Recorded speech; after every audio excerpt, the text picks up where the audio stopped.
ಸಸ್ಯಕಾಶಿ ಶ್ರೀಗಂಧದ ಉತ್ಪನ್ನಗಳನ್ನ ಇಟ್ಕೊಳ್ಳಲಾಗಿದೆ. ಈ ಒಂದು ಶ್ರೀಗಂಧದ ಸ್ಟಾಲ್ ನಲ್ಲಿ ಏನೇನೆಲ್ಲ ಒಂದು ವಸ್ತುಗಳಿದೆ, ಇದರ ವಿಶೇಷತೆಗಳು ಏನಿದೆ, ಅದ್ರ ಬಗ್ಗೆ ತಿಳ್ಕೊಳ್ಳುವಂತ ಕೆಲಸವನ್ನ ಮಾಡೋಣ. ಸರ್ ನಮಸ್ತೆ. ನಮಸ್ತೆ. ನಿಮ್ಮ ಹೆಸರು? ಹರ್ಷಿತ್ ಜೇಗೌಡ. ಏನು ಸ್ಪೆಷಲ್ ಶ್ರೀಗಂಧದ ಒಂದು ಸ್ಟಾಲ್ ಅನ್ನ ಇಟ್ಟಿದ್ದೀರಾ? ಬೇರೆ ಬೇರೆ ವೆರೈಟೀಸ್ ಆಫ್ ಪ್ರಾಡಕ್ಟ್ ಇಲ್ಲಿದೆ. ಏನೇನ್ ವಿಶೇಷತೆಗಳಿದೆ ಇದು? ಸರ್ ನಾವ್ ಆಕ್ಚುಲಿ ಶ್ರೀಗಂಧ ಬೆಳೆಗಾರರ ಸಂಘದಿಂದ ಬಂದಿರೋದು. ನಮ್ಮ ಅಧ್ಯಕ್ಷರು retired IAS officer Amar Narayan sir ಅಂತ. ಅವ್ರ ಅಧ್ಯಕ್ಷತೆಯಲ್ಲಿ ನಾವು ಎಲ್ಲಾ ರೈತನು ಒಟ್ಟಿಗೆ ಕರ್ಕೊಂಡ್ ಬಂದು ಈ ತರ ಡೈರೆಕ್ಟ್ ಫಾರ್ಮರ್ ಇಂದ ಕನ್ಸ್ಯೂಮರ್ ಗೆ ಅನ್ನೋ ಕಾನ್ಸೆಪ್ಟ್ ಅಲ್ಲಿ ಮಾಡ್ತಿದ್ದೀವಿ ಸರ್. ರೈತ ಬೆಳೆದಿರೋ ಬೆಳೆಗೂ ಒಳ್ಳೆ ವ್ಯಾಲ್ಯೂ ಸಿಗ್ಬೇಕು, ಅದನ್ನ ವ್ಯಾಲ್ಯೂ ಅಡಿಷನ್ ಅಂದ್ರೆ ಮೌಲ್ಯವರ್ಧನೆ ಮಾಡಿ ಡೈರೆಕ್ಟ್ ಕನ್ಸ್ಯೂಮರ್ ಕೊಡ್ತಿದ್ದೀವಿ ಸರ್. ಸರ್ ನಾವು ಆಕ್ಚುಲಿ ಸ್ಯಾಂಡ್ಲ್ವುಡ್ ಫಾರ್ಮರ್ಸ್ ಅಸೋಸಿಯೇಷನ್ ಇಂದ ಬಂದಿರೋದು ಸರ್. ನಾನು ಒಬ್ಬ ಶ್ರೀಗಂಧ ಬೆಳೆಯೋನೆ, ಇವರು ಶ್ರೀಗಂಧ ಬೆಳೆಯೋದೆ, ಇಲ್ಲೋರೆಲ್ಲರೂ ಶ್ರೀಗಂಧ ಬೆಳೆಗಾರರೆ. ನಾವು ಸಂಘ ಮಾಡ್ಕೊಂಡು ಡೈರೆಕ್ಟ್ ಫಾರ್ಮರ್ ಟು ಕನ್ಸ್ಯೂಮರ್ ಅನ್ನೋ ಕಾನ್ಸೆಪ್ಟ್ ಅಲ್ಲಿ ರೈತ ಬೆಳೆದಿರೋ ಸ್ಯಾಂಡ್ಲ್ವುಡ್ ಪ್ರಾಡಕ್ಟ್ಸ್ ನ ವ್ಯಾಲ್ಯೂ ಅಡಿಷನ್ ಅಂದ್ರೆ ಮೌಲ್ಯವರ್ಧನೆ ಮಾಡಿ ಅದನ್ನ ಕನ್ಸ್ಯೂಮರ್ ಡೈರೆಕ್ಟ್ ಆಗಿ ಸೇಲ್ ಮಾಡ್ತಿದೀವಿ ಸರ್. ಶ್ರೀಗಂಧನ ರಾಯಲ್ ಟ್ರೀ ಅಂತ ಕರೀತಾರೆ ಮುಂಚಿಂದನು. ಶ್ರೀಗಂಧನ ಶ್ರೀಗಂಧದ ಪೀಸ್ ತಗೊಂಡು ಶ್ರೀಗಂಧದಲ್ಲಿ ಆರ್ಟ್ ವುಡ್ ಅಂತ ಏನಂತೀವೋ ಅದ್ರಲ್ಲಿ ತೇಯ್ದಿ ಸಾಣೆ ಕಲ್ಲಿದು ಶ್ರೀಗಂಧ ತೇಯ್ದಿ ಮುಖಕ್ಕೆ ಹಚ್ಕೊಂಡ್ರೆ ತುಂಬಾ ಒಳ್ಳೇದು ಸರ್. ಒಳ್ಳೆ ಗ್ಲೋ ಬರುತ್ತೆ, ಪಿಂಪಲ್ಸ್ ಆಗಲ್ಲ, ಆಂಟಿ ಏಜಿಂಗ್ ಎಫೆಕ್ಟ್ ಇದೆ, ಆಕ್ನೆ ಇಶ್ಯೂಸ್ ಆಗಲ್ಲ. ಆಮೇಲೆ ದೇವ್ರ ಮನೆಯಲ್ಲಿ ಯೂಸ್ ಮಾಡೋದು ಇದನ್ನೇ. ಆಮೇಲೆ ಇದನ್ನ ತೇಯ್ದ್ಬಿಟ್ಟು ಹಣೆಗೆ ಇಟ್ಕೊಳ್ಳೋದು ಇದೇ ಯೂಸ್ ಮಾಡೋದು ಸರ್. ಒಂದು ಶ್ರೀಗಂಧದ ಮರ ಅಂತ ತಗೊಂಡ್ರೆ ಇಷ್ಟ ದಪ್ಪ, ಇದು cross section of sandalwood sir. ಒಂದು ಸ್ಟೆಮ್ ಇರುತ್ತಲ್ಲ ಅದು ಕ್ರಾಸ್ ಸೆಕ್ಷನ್. ಇದ್ರಲ್ಲಿ ಈ ಹೊರಗಡೆ ವುಡ್ ಏನಿದೆಯೋ ಇದು ವೈಟ್ ವುಡ್ ಅಂತೀವಿ. ಇದ್ರಲ್ಲಿ ಅರೋಮಾ ಆಗ್ಲಿ ಸ್ಮೆಲ್ ಆಗ್ಲಿ ಜಾಸ್ತಿ ಇರಲ್ಲ. ಇದು ಯೂಶಲಿ ಅಗರಬತ್ತಿ ಧೂಪ ಮಾಡಕ್ ಯೂಸ್ ಆಗುತ್ತೆ. ಈ ಸೆಂಟರ್ ಪಾರ್ಟ್ ಏನ್ ಕಾಣಿಸ್ತದೆ, ಈ ರಿಂಗ್, ಇಷ್ಟು ಚಿಕ್ಕ ರಿಂಗ್, ಇದನ್ನ ಆರ್ಟ್ ವುಡ್ ಅಂತೀವಿ. ಇದ್ರಲ್ಲಿ ಆಯಿಲ್ ಮತ್ತೆ ಅರೋಮಾ ಎರಡು ಇರೋದು. ಆಯಿಲ್ ಪ್ರೊಡ್ಯೂಸ್ ಮಾಡಕ್ ಈ ಸೆಂಟರ್ ಪಾರ್ಟ್ ಇರೋದು. ಈ ಸೆಂಟರ್ ಪಾರ್ಟ್ ಇಂದ ಎಕ್ಸ್ಟ್ರಾಕ್ಟ್ ಮಾಡಿ ನಾವ್ ಈ ತರ ಬಿಲೆಟ್ಸ್ ಮಾಡ್ತೀವಿ ಸರ್. ಸ್ಯಾಂಡ್ಲ್ವುಡ್ ಬಿಲೆಟ್ಸ್ ಇದ್ರಲ್ಲೇ ಗಂಧ ತೆಗೆಯೋದು. ಆಮೇಲೆ ಬಿಲೆಟ್ಸ್ ಆದ್ಮೇಲೆ ಸ್ಯಾಂಡ್ಲ್ವುಡ್ ಆಯಿಲ್ ಕೂಡ ಸಿಗುತ್ತೆ ಸರ್. ಸ್ಯಾಂಡ್ಲ್ವುಡ್ ಆಯಿಲ್ ಕೂಡ ಲಭ್ಯ ಇದೆ ನಮ್ಮಲ್ಲಿ. ಆಮೇಲೆ ಇದು sandalwood powder sir, pure heartwood ಇಂದ ಮಾಡಿರೋ ಪೌಡರ್. ಇವಾಗ ಗಂಧ ತೆಗೆದು ಯೂಸ್ ಮಾಡಕ್ಕೆ ಜನಕ್ಕೆ ಟೈಮ್ ಇಲ್ಲ ಅಂತ ನಾವು ಡೈರೆಕ್ಟ್ ಆಗಿ ಪೌಡರ್ ಫಾರ್ಮ್ ಅನ್ನು ರೆಡಿ ಕೊಟ್ಟಿದ್ದೀವಿ ಸರ್. ಎರಡು same purity same quality maintain ಮಾಡಿ. ಕಾಂಟ್ಯಾಕ್ಟ್ ಮಾಡ್ಬೇಕಂತ ನನ್ನನ್ನು ಕಾಂಟ್ಯಾಕ್ಟ್ ಮಾಡ್ಬೇಕಂದ್ರೆ ನನ್ನ ಹೆಸರು ಹರ್ಷಿತ್ ಜೇಗೌಡ. ನನ್ನ ಫೋನ್ ನಂಬರ್ 7259476778. ಆಮೇಲೆ ನಮ್ಮ ಸಂಘದ್ದು ವಿಸಿಟಿಂಗ್ ಕಾರ್ಡ್ ಇದೆ ಸರ್. ನಮ್ಮ ಸಂಘದ ವಿಸಿಟಿಂಗ್ ಕಾರ್ಡ್ ಇಲ್ಲಿದೆ. ನಮ್ ಸಂಘ ಕಾಂಟ್ಯಾಕ್ಟ್ ಮಾಡ್ಬೋದು. ಏನೇ ಇದ್ರು ಪ್ರಾಡಕ್ಟ್ಸ್ ತಗೊಳ್ಳೋದ್ರಿಂದ ಹಿಡಿದು ಸಸಿ ತಗೊಳಕ್ಕೆ ಬೆಳೆಯಕ್ಕೆ, ಅದು ಪ್ರೊಟೆಕ್ಷನ್ ಇಶ್ಯೂ ಅಥವಾ ಏನೇ ಬೇರೆ ಇಶ್ಯೂಸ್ ಆಗ್ಲಿ ಅಥವಾ ಅದನ್ನ ಸೇಲ್ ಮಾಡಕ್ಕೆ, ಪ್ರತಿಯೊಂದಕ್ಕೂ ನಮ್ ಸಂಘ ಕಾಂಟ್ಯಾಕ್ಟ್ ಮಾಡ್ಬೋದು ಸರ್.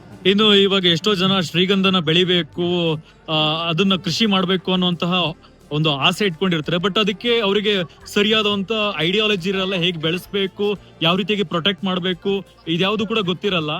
ಅದಕ್ಕೆ ಯಾವ ರೀತಿಯಾಗಿ ಗೈಡ್ ಮಾಡ್ತೀರಾ ಸರ್? ನಾವು ನಮ್ ಸಂಘಕ್ಕೆ ಜಾಯ್ನ್ ಆದ್ರೆ ನಾವೆಲ್ಲ ರೈತರು ಸೇರ್ ಮಾಡಿರೋ ಸಂಘ ಸರ್. ಆಲ್ಮೋಸ್ಟ್ 600 ಪೀಪಲ್ ಇದೀವಿ ನಮ್ ಸಂಘದಲ್ಲಿ. ನಿಮ್ಗೆ ಯಾವ ತರ ಬೆಳಿಬೇಕು, ಯಾವ ಮಣ್ಣಲ್ಲಿ ಯಾವ ತರ ಬೆಳಿಬೇಕು, ಅದಕ್ಕೆ ಹೋಸ್ಟ್ ಆಗಿ ಏನ್ ಯೂಸ್ ಮಾಡ್ಬೇಕು, ಪ್ರೈಮರಿ ಹೋಸ್ಟ್ ಏನೋ ಸೆಕೆಂಡರಿ ಹೋಸ್ಟ್ ಏನೋ, ನಿಮ್ ಸುತ್ತಮುತ್ತ ಯಾರು ಬೆಳೆದಿದ್ದಾರೆ ಅವ್ರ ತೋಟಕ್ಕೆ ಹೋಗಿ ಒಂದ್ಸತಿ ನೋಡ್ಕೊಂಡ್ ಬರ್ಬೋದು. ಆಮೇಲೆ ನಿಮಗ್ ಸಸಿ ಎಲ್ಲಿ ಸಿಗುತ್ತೆ, ಸಸಿ ಸಪ್ಲೈ ಮಾಡೋದ್ರಿಂದ ಹಿಡ್ದು ನಮ್ ಕಡೆ ಹೋದ್ರೆ ನಮ್ ಸಂಘದ ನರ್ಸರಿ ಕೂಡ ಇಟ್ಟಿದ್ದಾರೆ, ಅವರಿಂದ ನಾವು ನಿಮಗ್ ಸಸಿನೂ ಕಳಿಸ್ಕೊಡ್ತೀವಿ. ಆಮೇಲೆ ನೀವು ಕಟಾವ್ ಟೈಮ್ ಬಂದ್ರೆ ನಾವು ಡೈರೆಕ್ಟ್ ಆಗಿ ಬಂದು ನಾವೇ ವ್ಯಾಲ್ಯೂ ಅಡಿಷನ್ ಮಾಡಿ ನಾವೇ ಸೇಲ್ ಮಾಡ್ತಿದೀವಿ ಸರ್. ನಾನು ಒಬ್ಬ ಆಕ್ಚುಲಿ ಸ್ಯಾಂಡ್ಲ್ವುಡ್ ರೈತಾನೆ. ನಾನು ನಮ್ ತೋಟದಲ್ಲಿ ಬೆಳಿತೀನಿ. ಇವಾಗ ಡೈರೆಕ್ಟ್ ಕನ್ಸ್ಯೂಮರ್ಸ್ ಸೇಲ್ ಮಾಡ್ಬೇಕಂತ ನಮ್ ಸಂಘದ ಯಾವ್ದು ಕಟಾವ್ ಆಗಿದೆಯೋ ಅದನ್ನ ನಾವು ಡೈರೆಕ್ಟ್ ಆಗಿ ಸೇಲ್ ಮಾಡ್ತೀವಿ. ಡೈರೆಕ್ಟ್ ಫಾರ್ಮರ್ಸ್ ಸೇರಿ ಜಪಮಾಲೆ ಮಾಡ್ಸಿದೀವಿ. ಆರ್ಟ್ ವುಡ್ ಇಂದ ಮಾಡಿರೋದು. ಇದು ಯಾವಾಗ್ಲೇ ನೀವು ಯೂಸ್ ಮಾಡ್ಕೋದು, ಒಳ್ಳೆ ಅರೋಮಾ ಬರುತ್ತೆ. ಆಮೇಲೆ ಸ್ಯಾಂಡ್ಲ್ವುಡ್ ಅಲ್ಲಿ ಬ್ರೇಸ್ಲೆಟ್ಸ್ ಇದೆ ನಮ್ಮ ಹತ್ರ, ಕೈಗೆ ಹಾಕೊಳ್ಳೋಕೆ ಯೂಸ್ ಮಾಡೋ ಬ್ರೇಸ್ಲೆಟ್ಸ್ ಇದು. ಆಮೇಲೆ ಸ್ಯಾಂಡ್ಲ್ವುಡ್ ಅಷ್ಟೊಂದು ವ್ಯಾಲ್ಯೂಯಬಲ್ ಯಾಕೆ ಅನ್ನೋ ಕ್ವಶನ್ ತುಂಬಾ ಜನಕ್ಕಿದೆ. ಯಾಕಂದ್ರೆ ನಾನು ಒಂದು ಶ್ರೀಗಂಧದ ಮರ, ಇಷ್ಟು ದಪ್ಪದ ಮರ ತಗೊಂಡ್ರೆ ಈ ಹೊರಗಡೆ ಪಾರ್ಟ್ ಇದೆಯಲ್ಲ ಇದನ್ನ ವೈಟ್ ವುಡ್ ಅಂತೀವಿ ಅಥವಾ ಸಾಪ್ ವುಡ್. ಇದ್ರಲ್ಲಿ ಆಯಿಲ್ ಆಗ್ಲಿ ಅರೋಮಾ ಆಗ್ಲಿ ಇರಲ್ಲ. ಈ ಸೆಂಟರ್ ಪಾರ್ಟ್ ಇದ್ರಲ್ಲಿ ಆಯಿಲ್ ಇರೋದು ಮತ್ತೆ ಅರೋಮಾ ಇರೋದು. ಇದ್ರಿಂದಾನೇ ನಾವೆಲ್ಲ ಎಕ್ಸ್ಟ್ರಾಕ್ಟ್ ಮಾಡಿ ಯೂಸ್ ಮಾಡೋದು. ಅದರಿಂದನೇ ಮಾಡಿರೋ ಆಯಿಲ್ ಕೂಡ ಇದೆ ನಮ್ಮಲ್ಲಿ, ಪ್ಯೂರ್ ಸ್ಯಾಂಡ್ಲ್ವುಡ್ ಆಯಿಲ್. ನಾವು ಇವಾಗ ತುಂಬಾ ಜನಕ್ಕೆ ಡೌಟ್ ಗಳಿರುತ್ತೆ ಸರ್, ಶ್ರೀಗಂಧ ಬೆಳಿಬೋದಾ, ಲೀಗಾಲಿಟಿ ಏನಿದೆ, ಪೊಲೀಸ್ ಕಾಟ ಇದೆಯಾ, ಫಾರೆಸ್ಟ್ ಡಿಪಾರ್ಟ್ಮೆಂಟ್ ಇದೆಯಾ, ಅದಕ್ಕೆ ಪ್ರೊಟೆಕ್ಷನ್ ಏನು, ಪರ್ಮಿಷನ್ಸ್ ಏನು ಅಂತ. ಅದ್ಯಾವ್ದ್ರ ಬಗ್ಗೆನೂ ತಲೆ ಕೆಡ್ಸ್ಕೊಳ್ಳೋ ಅವಶ್ಯಕತೆ ಇಲ್ಲ. ನಿಮ್ ಜಾಗ ಎಲ್ಲಿದೆಯೋ ನೀವು ಸಸಿ ತಗೊಂಡೋಗಿ ಬೆಳಿಬೋದು. ನಿಮ್ RTC ಒಂದು ಎಂಟ್ರಿ ಬೇಕು ಅಷ್ಟೇ, ನಿಮ್ಗೇನು ತಲೆನೋವಿಲ್ಲ.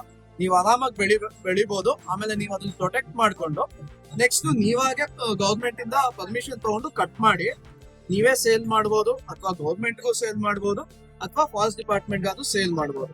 ಅದು ನಿಮ್ಮ ಆಪ್ಷನ್. ನಮ್ ಸಂಘಕ್ಕೆ ಜಾಯಿನ್ ಆದ್ರೆ ನಾವು ಪ್ರತಿಯೊಂದು ಸ್ಟೆಪ್ ಅಲ್ಲೂ ಒಂದು ಸಸಿ ತಗೊಂಡು ಅದಕ್ಕೆ ಹೋಸ್ಟ್ ಆಗಿ ಏನ್ ಯೂಸ್ ಮಾಡ್ಬೇಕು, ಸೆಕೆಂಡರಿ ಹೋಸ್ಟ್ ಏನ್ ಯೂಸ್ ಮಾಡ್ಬೇಕು, ಅದೆಲ್ಲದ್ರ ಬಗ್ಗೆನೂ ನಾವು ಗೈಡ್ ಮಾಡ್ತೀವಿ ಸರ್. ಇನ್ನು ಕೆಲವೊಂದ್ ಕಡೆ ಶ್ರೀಗಂಧದ ಗಿಡಗಳನ್ನ ತಗೋತಾರೆ, ಅದು ಸರಿಯಾಗಿ ಫಸಲನ್ನ ಕೊಡಲ್ಲ, ಸರಿಯಾಗಿ ಬೆಳೆಯೋದಿಲ್ಲ, ಫೇಕ್ ಇದು ಪ್ರಾಡಕ್ಟ್ ಗಳನ್ನ ಸೇಲ್ ಮಾಡೋರೇ ಜಾಸ್ತಿ ಇರ್ತಾರೆ. ಈ ಒಂದು ಯಾವ್ದು ಸಂಘದಿಂದ ಯಾವ ರೀತಿಯಾಗಿ ನೀವು ಅವರಿಗೆ ಅಶ್ಯೂರೆನ್ಸ್ ಕೊಡ್ತೀರಾ? ಸರ್, ನಾವು ಇಡೀ ವರ್ಲ್ಡ್ ಅಲ್ಲಿ we are the first to issue certificate of origin. Certificate of origin ಅಂದ್ರೆ ಇವಾಗ ನಮ್ಮ ಹತ್ರ ಒಂದು ಸ್ಯಾಂಡ್ ವುಡನ್ ಪೀಸ್ ತಗೊಂಡಿದ್ದೀವಿ. ಆ ವುಡನ್ ಪೀಸ್ ಯಾವ ರೈತ, ಯಾವ ಸರ್ವೆ ನಂಬರ್ ಅಲ್ಲಿ, ಯಾವ ಹಳ್ಳಿ ಬೆಳೆದಿದ್ದಾನೆ, ಪ್ರತಿಯೊಂದು ಡೀಟೇಲ್ಸ್ ಕೊಡ್ತೀವಿ ಸರ್. ಇದನ್ನ actually central cabinet Vista committee recommend ಮಾಡಿದೆ ಆಲ್ಮೋಸ್ಟ್ 2.5-3 months ಬ್ಯಾಕ್. ಇಡೀ ವರ್ಲ್ಡ್ ಅಲ್ಲಿ ಯಾವ್ದು ಇನ್ನ ಅದನ್ನ ಪ್ರಾಕ್ಟಿಕಲ್ ಆಗಿ ಇಂಪ್ಲಿಮೆಂಟ್ ಮಾಡಕ್ಕಾಗಿಲ್ಲ. ನಾವು ರೈತರ ಸಂಘದಿಂದ ಮಾಡ್ತಿರೋದ್ರಿಂದ ನನ್ನ ಹತ್ರ ಇಲ್ಲೋ ಒಂದೊಂದು ಪ್ರಾಡಕ್ಟ್ ಕೇಳಿದ್ರು, ಯಾವ ರೈತಂದು ಯಾವ ತೋಟದ್ದು ಅಂತ ಗೊತ್ತು, ಆ ಸರ್ಟಿಫಿಕೇಟ್ ನಾವೇ ನಮ್ಮ ಸಂಘದಿಂದ ಇಶ್ಯೂ ಮಾಡ್ತೀವಿ ಸರ್. ಇದು ಸರ್ಟಿಫಿಕೇಟ್ ಆಫ್ ಒರಿಜಿನ್ ಅಂತ. ಯಾವ ನೇಮ್ ಆಫ್ ದ ಫಾರ್ಮರ್, ರೈತನ ಹೆಸರು, ಆಮೇಲೆ survey number, village name, taluk, district, ಪ್ರತಿಯೊಂದು ಡೀಟೇಲ್ ಕೊಡ್ತೀವಿ. ಇದು ಮೇನ್ ರೀಸನ್ ಏನಂದ್ರೆ ಕಳ್ತನ ಅವಾಯ್ಡ್ ಆಗ್ಬೇಕು, ಆಮೇಲೆ ಆ ಪ್ರಾಡಕ್ಟ್ ಕ್ವಾಲಿಟಿ ಅನ್ನೋದು ಗೊತ್ತಿರ್ಬೇಕು, ಜೆನ್ಯೂನ್ ಆಗಿರ್ಬೇಕು. ನಾವು ರೈತರೆಲ್ಲ ಕಳ್ತನದಿಂದ ತುಂಬಾ ಕಷ್ಟಪಟ್ಟಿದೀವಿ, ಅದನ್ನ ಅವಾಯ್ಡ್ ಮಾಡಕ್ಕೆ ನಾವು ಈ ಸ್ಟೆಪ್ ತಗೊಂಡ್ವಿ. ಇನ್ನು ಯಾರಾದ್ರೂ ಬೆಳಿಬೇಕಂತ ಇದ್ರೆ ಯಾವ ರೀತಿಯಾಗಿ ಅವ್ರು ಕಾಂಟ್ಯಾಕ್ಟ್ ಮಾಡ್ಬೇಕು ಸರ್? ನಮ್ ಸಂಘದ ವಿಸಿಟಿಂಗ್ ಕಾರ್ಡ್ ಇದೆ, ನಮ್ ಸಂಘದ ವೆಬ್ಸೈಟ್ ಇದೆ, ಅದನ್ನ ನಾನು ನಿಮ್ಗೆ ಕೊಡ್ತೀನಿ. ನಮ್ ಸಂಘ ಅವ್ರನ್ನ ಕಾಂಟ್ಯಾಕ್ಟ್ ಮಾಡಿದ್ರೆ ನಾವು ಪ್ರತಿಯೊಂದು ಸ್ಟೆಪ್ ಅಲ್ಲೂ ಗೈಡ್ ಮಾಡ್ತೀವಿ. Thank you sir. ನೋಡಿದ್ರಲ್ಲ ಇಲ್ಲಿ ಯಾವ ರೀತಿಯಾಗಿ ಶ್ರೀಗಂಧದ ಉತ್ಪನ್ನಗಳು ಇದೆ ಅಂತ. ಜೊತೆಗೆ ನೀವು ಇನ್ ಕೇಸ್ ರೈತರಾಗಿದ್ರೆ ಶ್ರೀಗಂಧದ ಬೆಳೆಯನ್ನ ಬೆಳಿಬೇಕು ಅಂತ ಹೇಳಿದ್ರು ಕೂಡ ನೀವು ಇವ್ರನ್ನ ಕಾಂಟ್ಯಾಕ್ಟ್ ಮಾಡಬಹುದು. ಇವರು ನಿಮ್ಗೆ ವಿವರವನ್ನ ಕೊಡ್ತಾರೆ, ಯಾವ ರೀತಿಯಾಗಿ ಶ್ರೀಗಂಧದ ಬೆಳೆಗಳನ್ನ ಬೆಳಿಬೇಕಾಗುತ್ತೆ. ಇದಕ್ಕೆ ಕಂಪ್ಲೀಟ್ ಆಗಿ ಗೈಡ್ ಕೂಡ ಮಾಡ್ತಾರೆ. ನಾನು ಈ ಒಂದು ವಿಡಿಯೋದಲ್ಲಿ ಡಿಸ್ಕ್ರಿಪ್ಷನ್ ಅಲ್ಲಿ ನಂಬರ್ ಹಾಕ್ತೀನಿ, ಅವರ ಕಾಂಟ್ಯಾಕ್ಟ್ ಮಾಡಿ ಅದ್ರ ಬಗ್ಗೆ ಹೆಚ್ಚಿನ ಮಾಹಿತಿಯನ್ನು ಕೂಡ ನೀವು ಕೊಡ್ತಾರೆ.